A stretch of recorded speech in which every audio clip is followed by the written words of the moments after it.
Welcome to the Selling from the Heart podcast on the From the Heart Business Network. You've joined a global movement of sales professionals who are dedicated to being authentic and building trust. We call it Selling from the Heart. Together, we're on a mission to bring sincerity and substance to the sales profession we all love. Get ready to be inspired and equipped as we join our hosts, Larry Levine and Darrell Amy.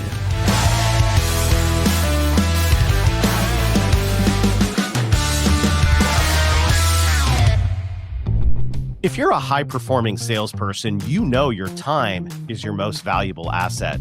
So why waste it on tasks that someone else could handle even better? That's where our friends at Work Better Now come in. Work Better Now virtual assistants are specially trained to help sales professionals like you fully leverage your time. Imagine offloading administrative work, calendar management, data entry, and follow-ups so you can focus on what you do best, building relationships and closing deals. With a dedicated assistant at your side, you'll have the bandwidth to grow your pipeline, strengthen client connections, and crush your sales goals. It's simple. Free up your time, maximize your impact. Let Work Better Now help you work smarter, not harder. Your sales career deserves this game-changing advantage. Visit workbetternow.com today to learn more and get started, because your time isn't just money, it's everything.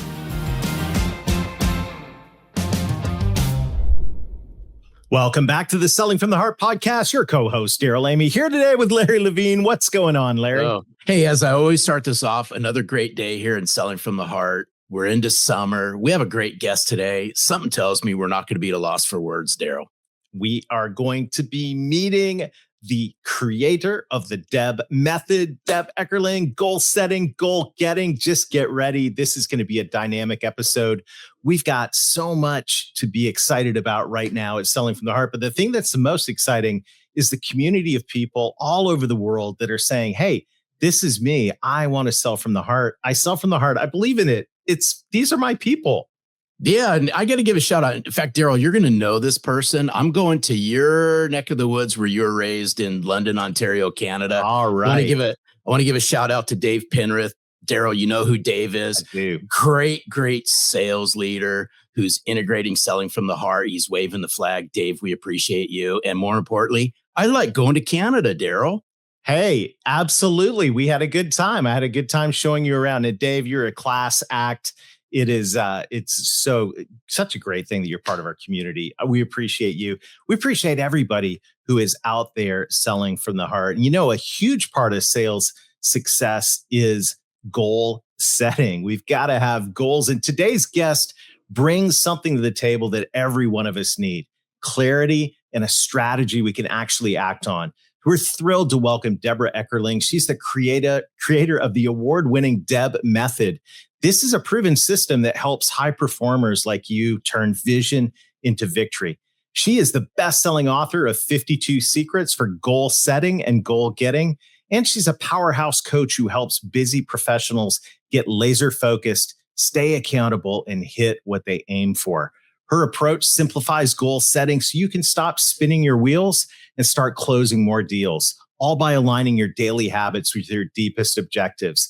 Not only that, Deb is now an award-winning host of popular podcasts, GoalChat and Taste Buds with Deb, and she's shared her insights live at venues all over the place. And she's here today. Deb, welcome to Selling from the Heart. It's great to have you here. Well, it is great to be here. I still believe in what you stand for, which is, you got to start with the heart, because what else really matters, right? There we go. Well, and that tees up the question, Deb, that we ask every guest that comes on the Selling from the Heart podcast. And that is, what does it mean to you to sell from the heart?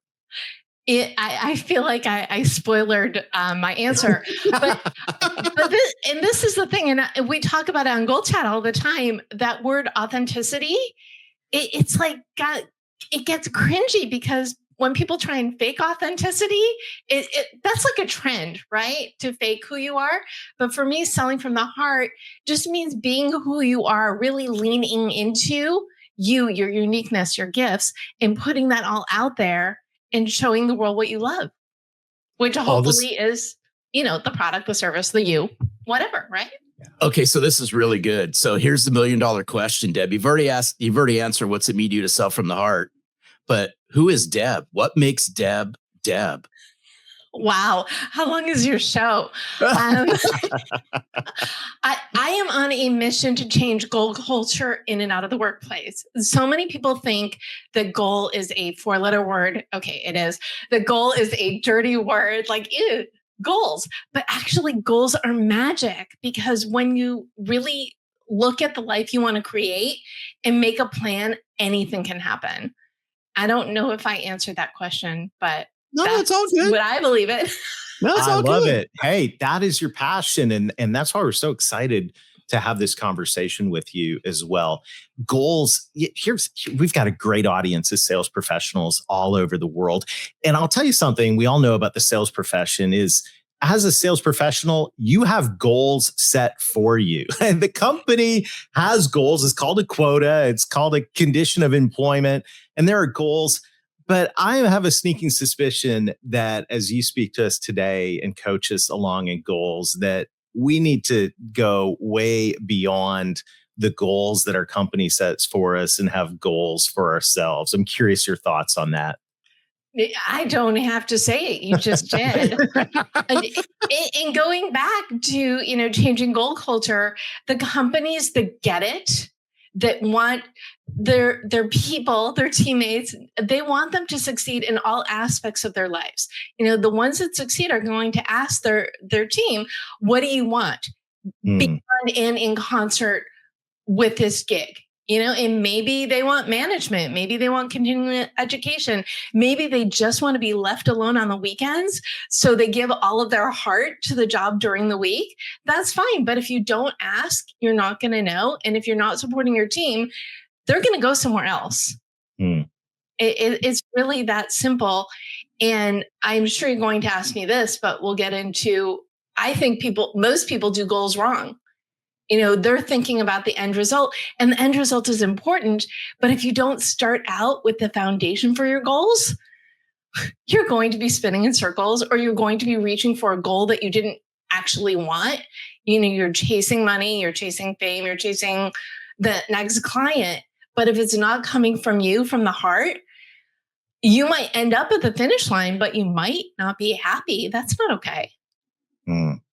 Hey, you know what I think's interesting, and I think and this is just my opinion on this, Deb, and I'd just be curious your thoughts. Is I think if you polled most salespeople, most sales leaders, they're going to tell you they have some kind of goals, but is it foundational? Is it written? Do they live by it?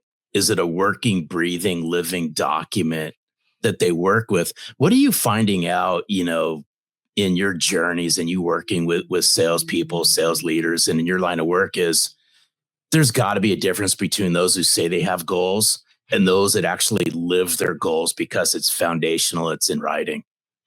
Well, you left out one category: the people who write down their goals and stick them in a drawer and then look at them later to see if they accomplish anything. We've got those people as well. Yeah. And so DEB stands for determine your mission, explore your options, brainstorm your path. My background is corporate communications, project management. And I would see, people like chasing their tail, not living the life that they want, paycheck to paycheck. And I think with sales, you do have that extra bonus motivation, because usually what you are paid is tied to what you bring in. So you do have that, fuel behind it. But when you stop and you think about, okay, why this business? What is it about sales, or what is it about this product, or what is it about me that wound up here? You start with, when you think about the life you want, what does that look like? And people do not hit the pause button to figure that out. And that's really, I'm going to say, the most important first step. But also, if you find like you're tearing your hair out and you're like, oh my goodness, I'm not getting anywhere, then you hit the pause button and step back and say, okay, what do I actually want? Gift yourself the time to figure that out. And then you can build the foundation and the plan. This is so great. I love frameworks. So we got the DEB framework. Coach us through this first step. I believe it's determine your mission.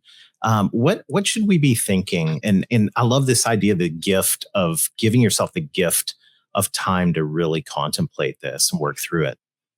Well, the D is determine your mission. And that first step is the one I just said, which is when you think about the life you want, what does that look like? Are you a thought leader? Are you a leader in this particular field?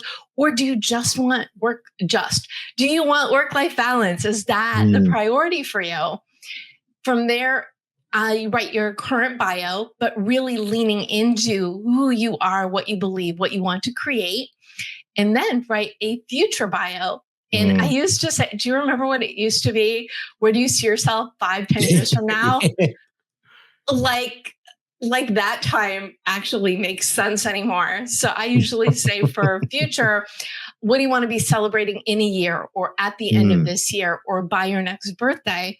Write a short future bio in the present tense, but in the third person. So as if you were in a job salesperson article, what is the blurb about you going to say in the future? Again, in the present tense. So you take an inventory of who you are, really leaning into you, and then the future you, and then write that mission statement. And we've all worked for companies or had companies that had a mission statement, but how many people actually take the time to write one for themselves about who you are, what makes you unique, and how you help?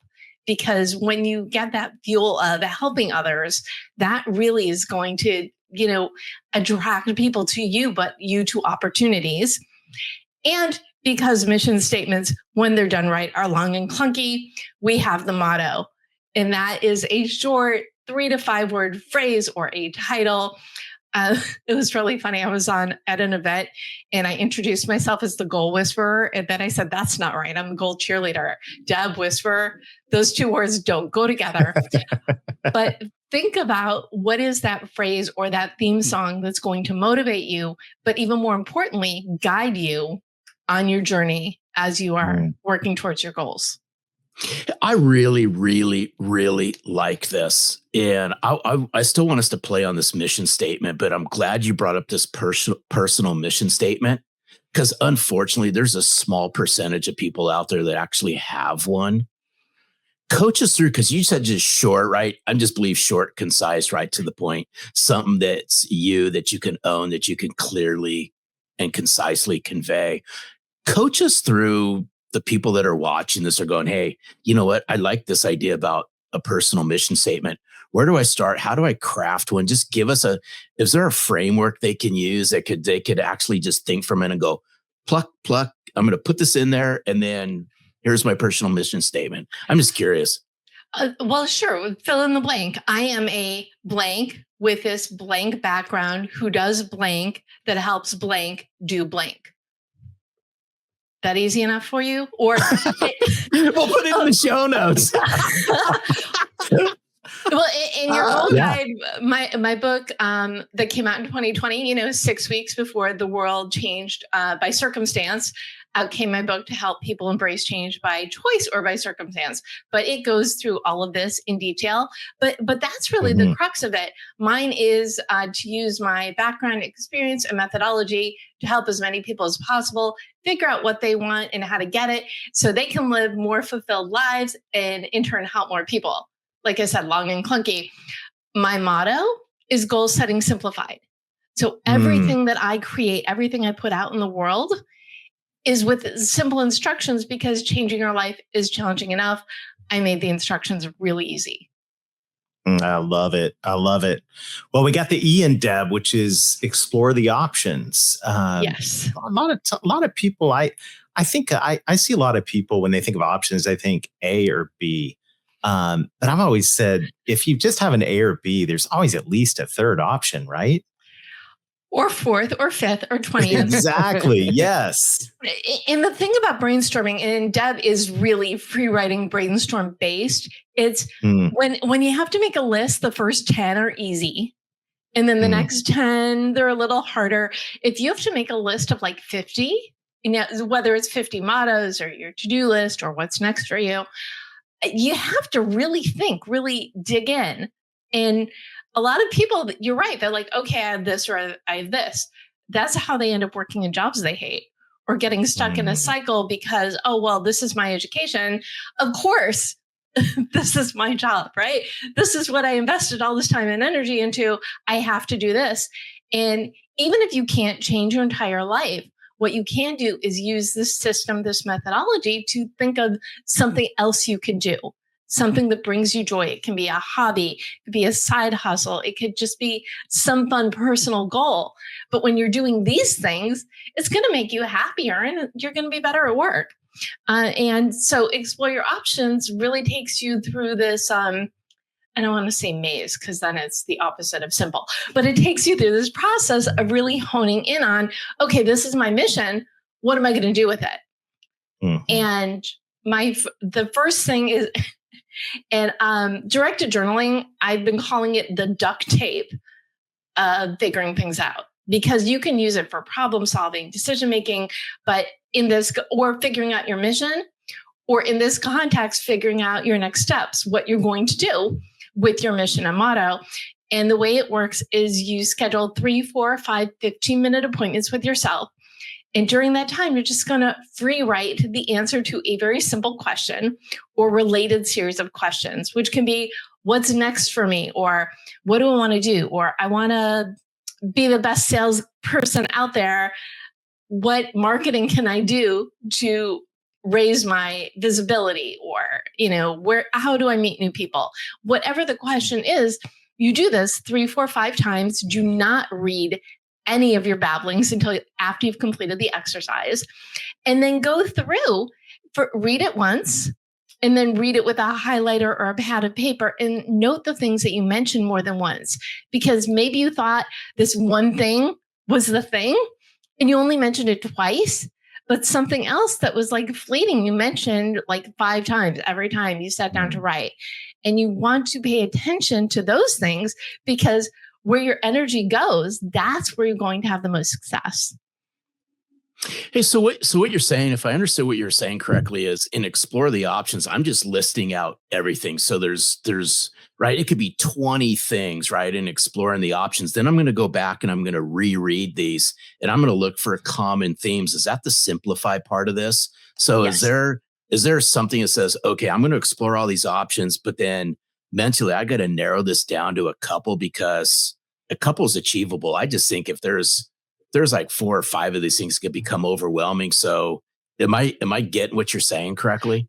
Yes. I think make a list of 5 to 10 and then narrow it down to 3, and then do some research, look at it. We love LinkedIn, right? Go to your LinkedIn network and see who is doing the things that you're interested in potentially putting into your life. See who who does these things, or who who knows all the people. All 3 of us are those people that people come to. Do you know the answer? Do you know someone who knows the answer? Reach out to them and say, I'm thinking about writing a book, or I'm thinking about doing more speaking so I can be more visible at conferences and get more known in that way, opening doors easier, or whatever it is. Do you know someone who does this? So do a little bit of research to see what makes the most sense. Maybe it's education. Maybe you want to find a course or learn more about a niche within your field so you could bring a better you to the game, as it were. But go through and really dig in. And then as you're looking at the different things, look at your mission statement and motto and see what's in alignment. Because, and as I said before, that's like magic. Your motto is your decision tree. Is this in alignment with my motto? Yes, great. No. Is there another benefit to me? Maybe personally as well as professionally? Yes, great. No. Then if it's a no across the board, why are you spending your time doing this thing? So so go through your options, align it with your mission, and see what makes the most sense to pursue. And then you can come back to some of the other things, but really just pick 1 or 2. I love it. Say, okay, I love it. Embrace, move forward. Yeah, absolutely. All right. Well, we got the first 2 steps. We got to get the B in here, the third step of this process. You told us earlier. So if I was taking notes, I would know right off the top of my head. So the B is brainstorm your path. And now you write down everything. So not just related to the goal you just set, but long-term goals, short-term goals, benchmarks, action items, everything that is in your head that you know, or you think you want to do, or you think you need to do to achieve these goals, write them all down and divide and conquer. Then you put all the professional goals together, personal goals, short terms and long terms. What action items lead up to each benchmark, and which benchmarks need to come together to achieve the short-term goals, and which short-term goals get you to the long-term goal. And these are more for like project-based. You'll also have more lifestyle-based, like, oh, well, I want a healthier website, or I want more networking, or I want to travel. Whatever it is for those, you're going to, guess what? Make another list. I want to live healthier. What does that mean? And write down 20, 30, 40 things. Take a look at them and see how you're going to incorporate them into your life on a regular basis. Hey, Deb, I'm just curious, where in your framework does an accountability partner fit into this, where you actually share this with other people other than just keeping it a secret? That's a really good question. I started out doing this work. I have an answer, believe it or not. I have many. I started out doing this work years ago. I was events coordinator for Barnes & Noble. This back when I lived in Chicago. I lived in LA for more than 25 years, so do whatever math you want. But whenever I needed to fill the calendar, I would just hang out in the cafe and talk to the regulars. And someday someone came in and said, why don't you start a writer support group? And I said, if you think people will show up, sure, let's give it a shot. And this is really the Deb origin story, because for me, that meant, okay, what did you achieve? What are you working on? How can we support you? And not only did I ask the questions, I answered them, and I saw the power of goals firsthand. Fast forward, moved to LA, restarted the group. I've got an online version, Write On Online, even though it's now Writers, Creatives, Writers, Creatives, and Entrepreneurs, because if you're one, you're also the other two, where every day there's a different prompt where it's, what are your networking goals for the week? What are your goals for the week? Toot your horn Thursday, Photo Friday, and then weekend plans, giving people an opportunity to share what they're working on, but also comment, encourage. And if someone says, oh, I'm working on this, I need that, someone else can jump in. So that being said, you want accountability, obviously you can join my community or I do a monthly GoalChat online mixer of the point of this, or you can phone a friend.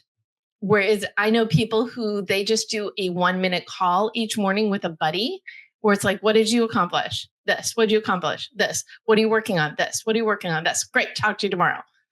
Sometimes it's that simple.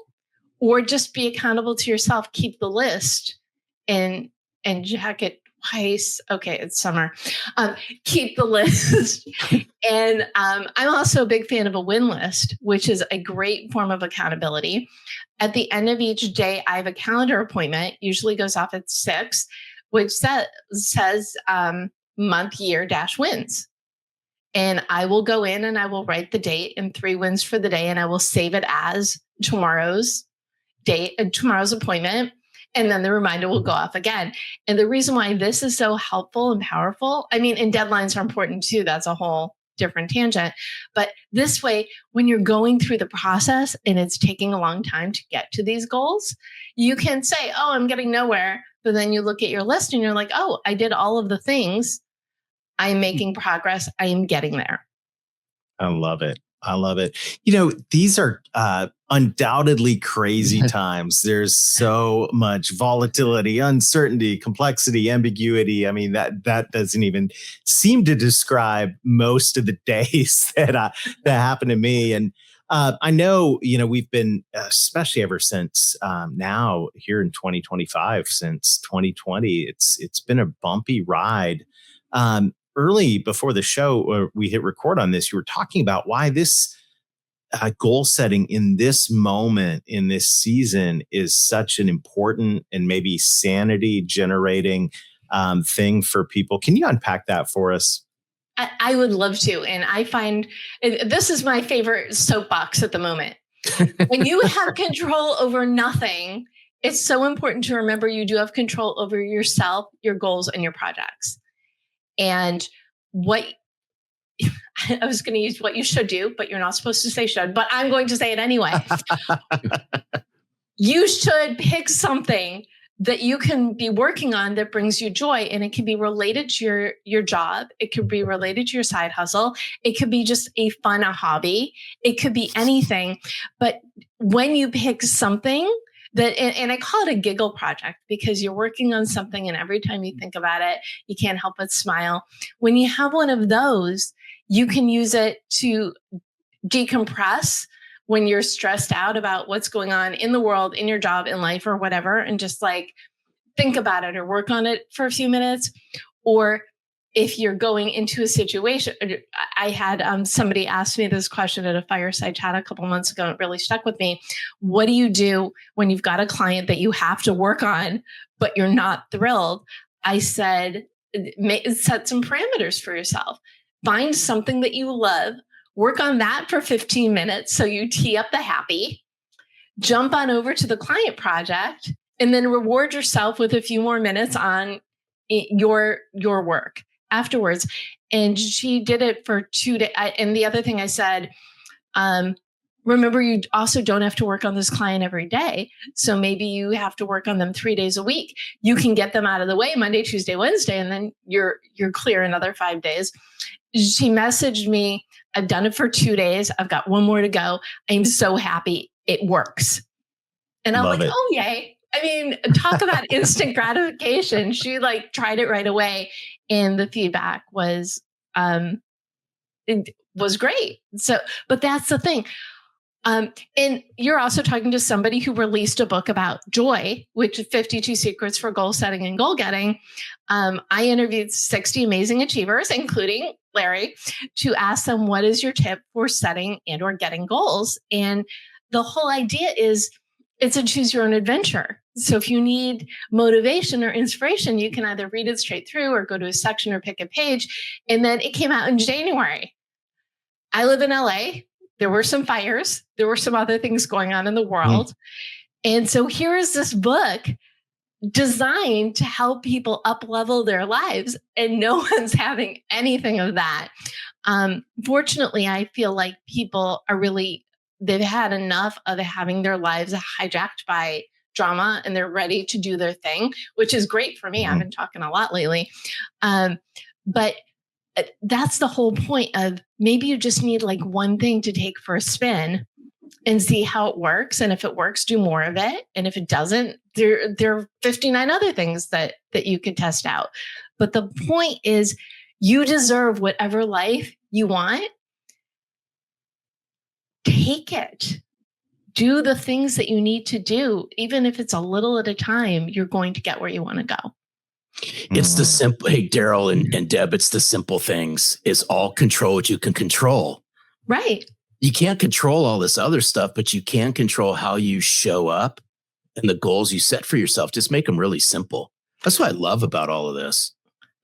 Exactly. And you want the simple goals. You want the easy wins, but you also want to dream of the future, right? Which apparently now we're into 6 months from now. Where do you want to be? But whatever that is, whatever you're building towards, whatever that, think in terms of celebrating. It's not a goal. It's what win do you want to celebrate in 6 months, 9 months, whatever it is. Super cool. Deb, I know everyone listening in is asking the same question I'm asking, and Larry is as well. How do we get more Deb Eckerling in our lives? Well, I am at the DEB Method everywhere. So you can also connect with me on LinkedIn, follow at the DEB Method, YouTube, Instagram, Facebook. You can go to thedebmethod.com or email deb@thedebmethod.com. Don't you love consistent branding? Oh, there you go. Just type in Deb. You'll find her. And if you need some extra motivation, grab a copy of your goal guide or 52 Secrets for Goal Setting and Goal Getting, or reach out. Let me know how I can help you, your team, your organization. Get excited about goals, because you would be very hard pressed to find someone who loves goals as much as I do. So good. So good. I love it. Deb, thanks for hanging out with us today. Thanks for investing in our community. And you are a true Selling from the Heart champion. We appreciate you. Thank you so much. This has been an absolute joy. And keep your mission is simple, selling from the heart in everything you do. It's such a good example of everything I talk about. So such a pleasure to hang out with you today. Thank you. All right. See you. Bye, Deb. What a great conversation, and what a fantastic thing to be reminded of, and maybe even just to reframe. Here we are, in the middle of the year. We said we're going to keep it hot throughout the summer. Take this as an exercise during the summer. Take this as the opportunity to reframe your goals. I think what Deb has shared here today is incredibly powerful. Absolutely. So I'm a sports guy, so just bear with me on this. We're going to use American football analogy. Hey, right now, as we're talking to Deb, the ball's at the 50-yard line. The ball was at one side of the field come January. Now you're at that halfway point. This might be a great time to implement what we've been talking about with Deb, to reassess some of those goals, because guess what? You still got the last half of this year to achieve these or even overachieve these goals. That's right. And what a great time to pause and give yourself that gift to explore and brainstorm and set the chart the course, set the path for the rest of the year. Well, thank you for joining us today. And a huge shout out to everybody who's sharing the Selling from the Heart podcast. This is all about you. This is a movement of authenticity and trust right here in the sales profession we all love. And if you made it this far in the show, you're part of the movement. So we're glad, we're glad you're here. We're thankful that for everyone who's sharing, leaving a review. It helps us spread the message. And as always, we would love to hear from you. So definitely reach out to us on LinkedIn. Yeah. And I would just say this, and we're grateful, but if there's somebody out there that you're following, somebody out there that's got an interesting message, some interesting ideas, share those with Darrell and I. We'd love to have them on the podcast as well. That's right. Well, thanks for joining us today. Till next time, keep being genuine, keep being authentic, keep building trust, set goals, and most of all, sell from the heart.